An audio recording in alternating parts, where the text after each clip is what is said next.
Want to become a Scrum Master and don't know where to start? Or maybe you're already a Scrum Master on the job, currently doing the job, and want to do some certifications. Why not start with a PSM I? Professional Scrum Master 1. It's the starting point in terms of certifications for Scrum Masters. It costs only $150 and it's super easy to pass. Well, at least if you follow the tips I'm about to share in this video. I'm going to talk here only about PSM I, give you the tips on how to pass it. If you want details on other certifications, watch my other videos. I got 100% on my first try going through the exam, the PSM I exam. As I mentioned, it's easy. Well, if you follow the tips I'm about to share in this video, I guarantee that you'll get the certification in one day. By tomorrow, you will be PSM I certified if you follow the tips I'm about to mention in this video. Enough rambling, let's dive in. Tip number 1, understand how the exam will play out. You need to understand how the exam will play out so that you can beat it easily. As mentioned earlier, $150 is the cost of the exam. 80 questions in 60 minutes and you need 85% correct answers to pass the exam, which is roughly 68 questions out of 80. 68 correct answers out of 80 to pass the exam, and I got 100%, and I'm sure that you also get 100%. Once you're ready to take the exam, you can buy it from scrum.org. There's no expiration date. Once you buy it, $150, you can take it whenever you want. Tip number 2, read the Scrum Guide. This is mandatory. There's no way around it. Everything in this exam, all the questions, all the answers, in the Scrum Guide. This is the only thing you need to pass the exam, understanding the Scrum Guide. But it's 14 pages long and it's not that easy to understand. That's why there's more tips in this video that will help you get 100% in the exam. So 14 pages long, no fancy words, no complex words, but you need to read it at least 3 to 4 times to really grasp all the concepts. And each read, you'll understand something new. You'll get a different insight. After 3 to 4 reads, you should be able to really understand the Scrum Guide. The latest version, 2020 version, released last year. The link is in the description. It's totally free. Again, the Scrum Guide is the only thing you need to pass the PSM I exam. If you read it so many times that you know it by heart, you'll pass the exam. There's nothing else, but it's gonna take time to know it by heart. That's why I'm gonna give you more tips in this video to smoothen the process and get you that 100% in one day. Tip number 3, read some other Scrum and Agile books or take some other Scrum and Agile courses. I came prepared with this video.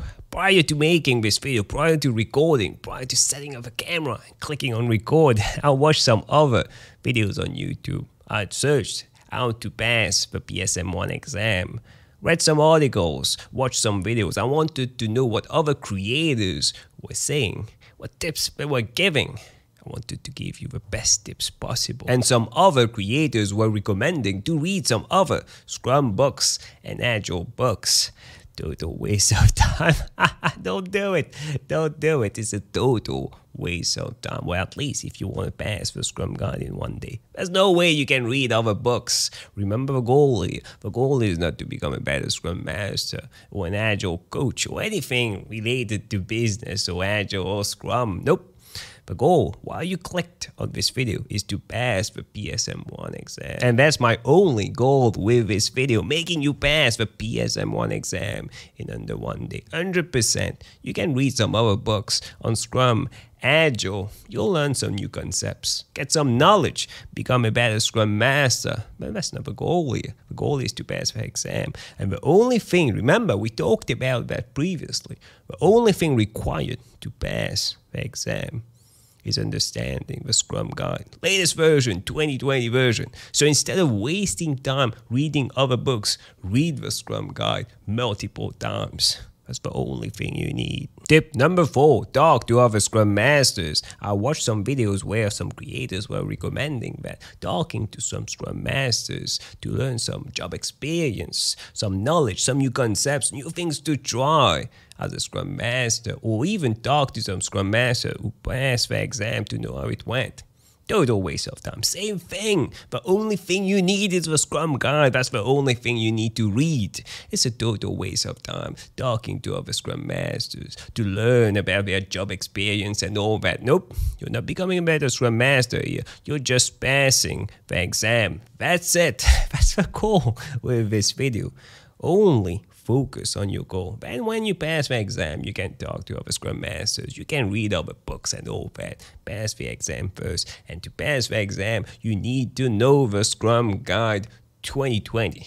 And one big problem that I have with talking to Scrum Masters or reading other books also is you can get some misinformation. Sometimes someone writes in a book, an article or anything, someone can just write something which doesn't match the Scrum Guide 2020. Remember, Scrum Master, everything about Agile is about improvement, finding new ideas, testing new things out. And someone might tell you, a Scrum Master might tell you that this is what Scrum is all about. Or you can read something, this is what Scrum is all about. This is what Agile is all about, which doesn't quite match the Scrum Guide 2020.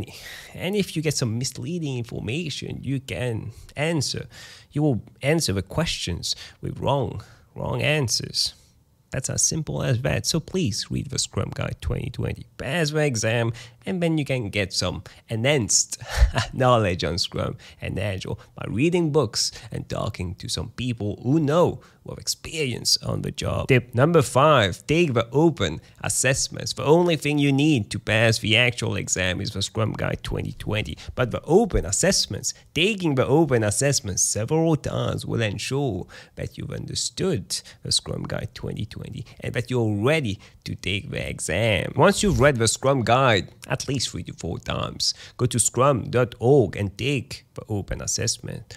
30 questions, 30 minutes, way easier than the actual exam. But some similar questions, you'll get some questions in the open assessment that you'll also see in the actual exam. The questions are a little bit harder, but practicing the open assessments several times in a row will ensure that first you understand how the exam plays. It's the same thing, same type of questions, same structure, multiple choice questions, easy to answer, and you will understand exactly which part of a Scrum Guide the questions are from, and you can read the Scrum Guide again. And the more you do questions, the more you will understand the Scrum Guide also. I can't remember how many times I took the open assessments, but I know that I scored 100% 4 times in a row prior to taking the actual exam, and I recommend that you do the same thing. Don't waste your money paying $150, taking an exam when you're not ready. Read the book 3 to 4 times. Take the open assessments until you can achieve 100% 4 times in a row. Then you're ready to take the actual exam. And you'll be very pleased during the actual exam when you'll see answers or questions that you already saw in the open assessment. So please read the Scrum Guide 3 to 4 times. Take the open assessments until you reach 100%. So you score 100% 4 times in a row. Which brings me to the next part of this video. If you want more tips and insights on Agile, Scrum, personal growth, click on the video that stands out the most on the screen right now. And I'll see you in a few seconds.